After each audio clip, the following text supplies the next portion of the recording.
Hello everyone and welcome to my channel Cooking for the Family. I'm Devon. Happy holidays and Merry Christmas. We are doing my 12 days of cookies and holiday treats. Today I'm going to share with you a cornflake cookie. This is going to have peanut butter chips in it as well as milk chocolate chips. So in my bowl I put 1 3/4 cup of flour, and then to that we're going to add some baking powder. So the baking powder, we're going to be using 1 teaspoon of baking powder, and we're going to use a half a teaspoon of baking soda. So for our leveling ingredients, we're using 2, baking powder and baking soda. Next, I'm going to put in some salt, and this is just regular table salt, and I'm putting in 1/4 of a teaspoon of regular table salt. So far, that's our dry ingredients. I take my fork, go ahead and whisk everything around, so that way your 2 leveling ingredients, the baking powder, the baking soda, and the salt are all mixed in well with our 1 3/4 cup of flour. Now, if you have been following my 12 days of cookies and holiday treats, I hope that you are enjoying them and decide to make some of those wonderful treats and cookies for your family this holiday season. Next, I'm putting in some butter, and I'm actually using salted butter that's soft. I use 2 sticks, which is the equivalent of 1 cup. I go ahead and whisk that really well into my mixer with also some sugar, and that was 1 cup of granulated sugar that I put in with the butter. We're also going to put some eggs. I'm using 2 large eggs, and my eggs are at room temperature.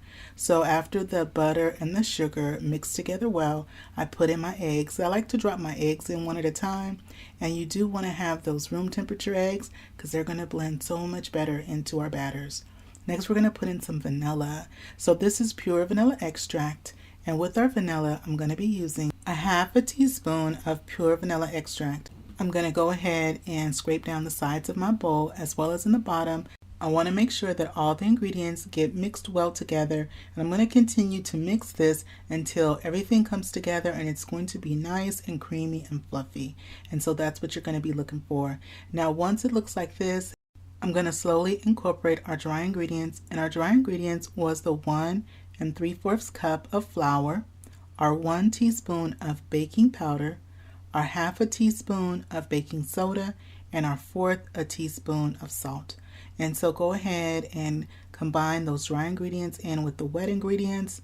Now, once you have everything nice and combined, we're going to be adding in our cornflakes. Now, in my bowl here, I have 6 cups of cornflakes.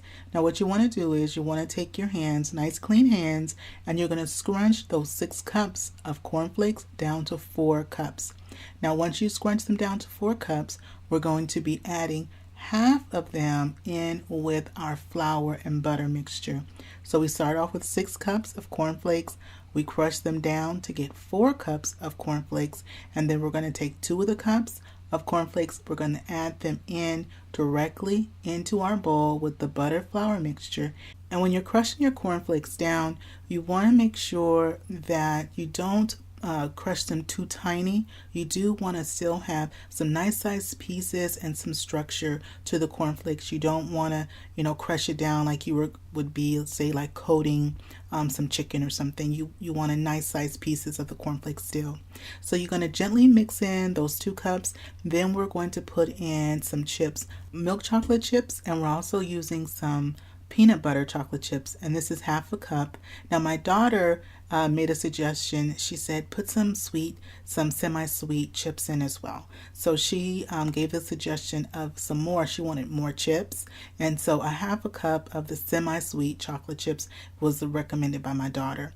Now, once we put in the Reese's chips, we'll mix everything together. Now, what I like about this recipe is that you don't have to refrigerate the cookie dough. So as soon as you make the cookies, you can go ahead and bake them off. You don't need to refrigerate them.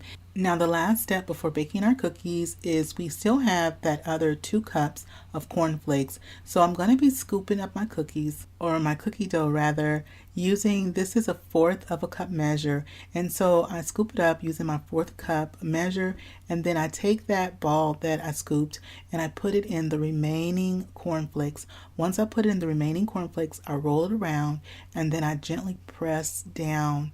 And so these cookies are going to spread a bit, but we do want to press them down. And so I just go ahead, I roll them just like that. And see, now you have your cornflakes all around, and then take them and then gently just press them down. Make sure that you want to leave a good inch to inch and a half between your cookies.